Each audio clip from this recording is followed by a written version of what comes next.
Hai murid-murid, hari ini kita nak belajar mengenai penjodoh bilangan. Pertama sekali, kita kenal dulu apa itu penjodoh bilangan. Penjodoh bilangan ialah perkataan yang digunakan bersama kata bilangan seperti tempat, haiwan, manusia dan benda.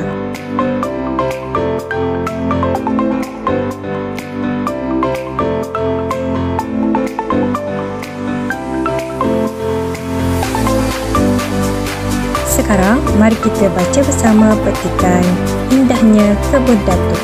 Wah, banyaknya pokok buah. Mengapakah Datuk tidak menebang 3 rumpun pokok buluh itu? Pokok buluh itulah yang menahan tebing sungai daripada runtuh. Oh, barulah saya faham.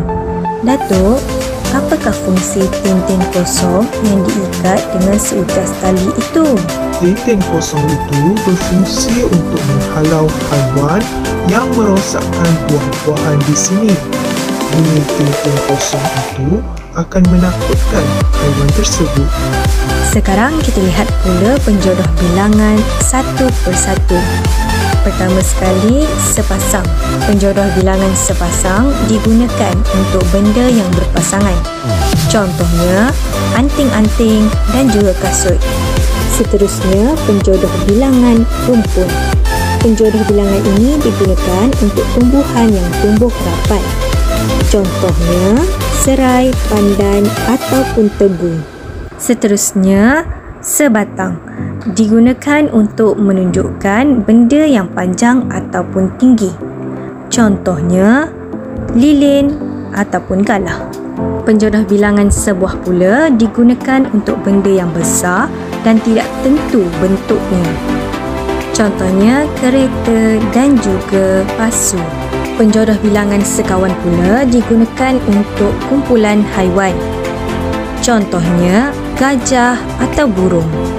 Kemudian, penjodoh bilangan botol digunakan untuk benda-benda yang diisi di dalam botol. Contohnya, susu dan juga air. Penjodoh bilangan seekor pula digunakan untuk semua jenis haiwan. Contohnya, monyet dan juga ayam. Bakul pula digunakan untuk bahan-bahan ataupun benda yang diisi di dalam bakul. Contohnya, buah-buahan. Kemudian, bilah digunakan untuk benda yang runcing dan juga tajam.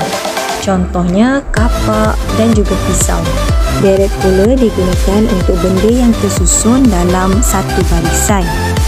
Contohnya seperti rumah dan juga tumbuh-tumbuhan.